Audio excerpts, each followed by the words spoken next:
नमस्कारम साथियों, मैं आज व्यवसाय शिक्षा के अंतर्गत पढ़ने वाले BFSI ट्रेड के 10th क्लास के विद्यार्थी हेतु इम्पोर्टेंट प्रश्नों की सीरीज लेकर आया हूं, जो निम्न प्रकार है। BFSI का पूरा नाम क्या है? तो BFSI का पूरा नाम होता है banking, financial services and insurance. Option B आपका करेक्ट आंसर है, banking, financial services and insurance. Second person है, बैंक का जो मेन काम होता है वो क्या होता है? तो बैंक का सबसे मेन काम होता है पैसा जमा करना और लोन देना, ऋण उपलब्ध करवाना। बैंक का मुख्य काम होता है लोगों के पैसे को जमा करना और उन्हें आवश्यकता होने पर ऋण भी उपलब्ध करवाना। थर्ड पर्सन है आपका, RBI का मुख्य काम क्या है? RBI का मेन जो काम है वो क्या होता है?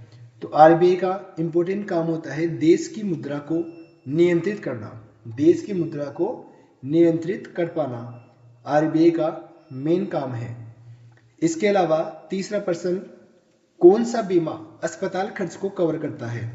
कौन सा ऐसा बीमा है जो अस्पताल खर्च को कवर करेगा? तो अस्पताल खर्च के लिए स्वास्थ्य बीमा होता है। कौन सा आपका? स्वास्थ्य बीमा। ATM का पूरा नाम ऑटोमेटेड टेलर मशीन। ATM का पूरा नाम है आपका ऑटोमेटेड टेलर मशीन। बैंक में खाता खोलने के लिए क्या जरूरी होते हैं? KYC दस्तावेज। अब देखिए KYC के पूरा नाम क्या है। KYC का पूरा नाम होता है K for now, KNOW, now your customer, now your customer, अपने ग्राहक को जानना या पहचानना। इसके अलावा KYC जो दस्तावेज होते हैं उनमें आता है आपका आधार कार्ड या पैन कार्ड या पासपोर्ट, इन तीनों में से एक डॉक्यूमेंट। इसके अलावा सिग्नेचर आपके, OTP चाहिएगा, मोबाइल नंबर चाहिए आपके, और एक फोटो लगेगा आपका। ये होते हैं आपके KYC दस्तावेज। हाँ, और इसके अलावा राशन कार्ड या बिजली बिल में से एक डॉक्यूमेंट चाहिएगा आपका। अगला प्रश्न देखिए, वित्तीय सेवाओं में कौन शामिल होता है? वित्तीय सेवाओं में बीमा, इंश्योरेंस और इन्वेस्टमेंट, बीमा और निवेश शामिल होता है वित्तीय सेवाओं के अंदर। बचत खाता किस लिए होता है? बचत खाता पैसे जमा करने के लिए और पैसा निकालने के लिए होता है। पैसा जमा करने के लिए और पैसा निकालने के लिए, वह छोटी बचतों पर हमें ब्याज भी मिल जाता है इसके अंदर। NPCI द्वारा कौन सी सेवा चलाई जाती है? तो NPCI द्वारा UPI सेवा चलाई जाती है।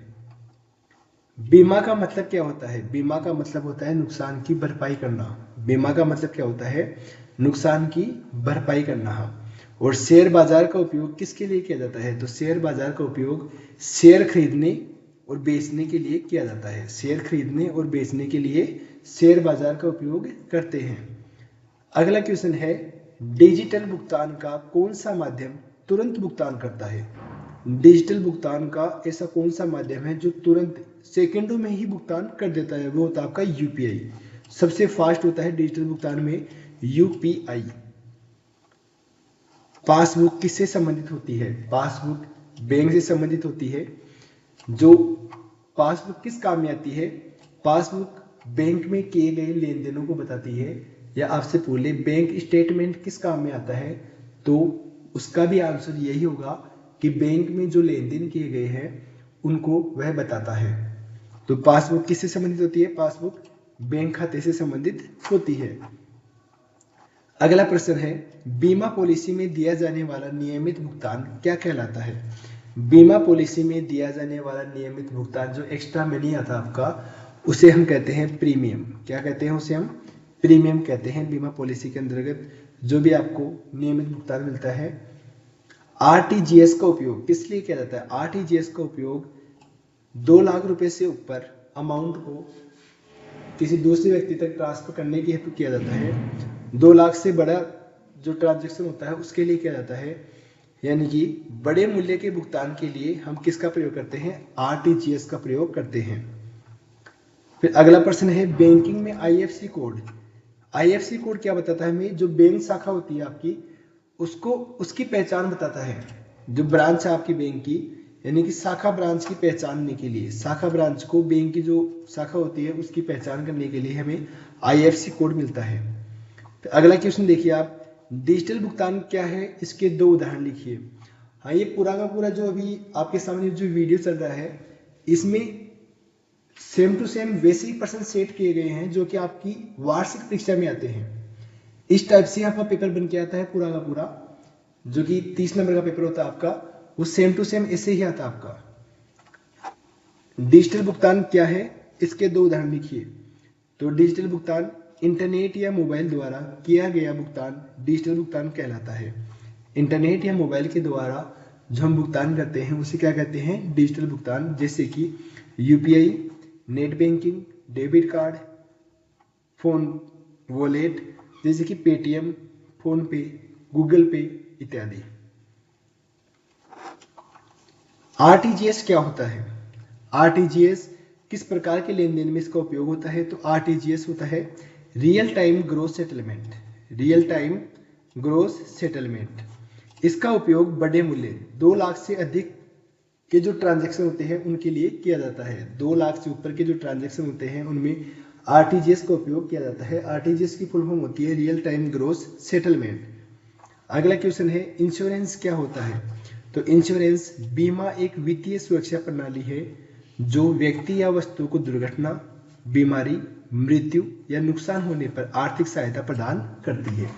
बीमा क्या करता है, आर्थिक सहायता प्रदान करता है इंसान के खत्म हो जाने पे, किसी बीमारी के हो जाने पे, मृत्यु हो जाने पे या कोई नुकसान हो जाने पर उस नुकसान की भरपाई बीमा करवाता है।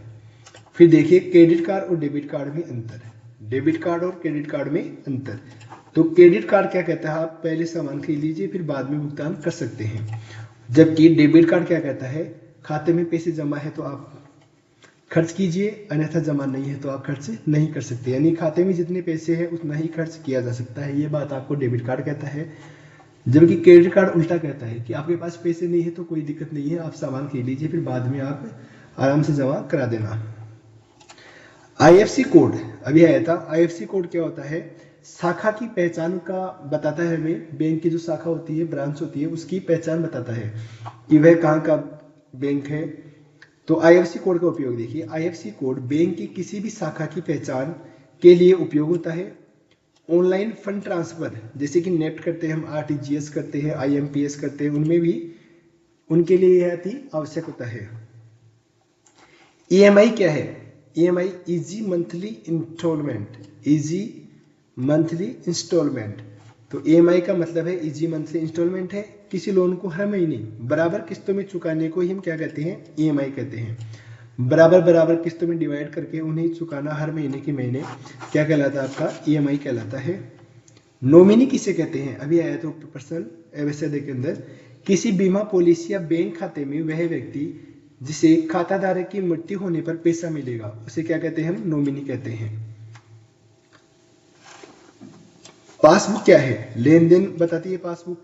तो पासबुक बैंक द्वारा दी जाने वाली एक बुक है जिसमें ग्राहक के सभी जमा और निकासी की जानकारी लिखी रहती है, जितना पैसा जमा कराया उसकी और जितना पैसा आपने निकलवाया उसकी जानकारी वहां पे होती है।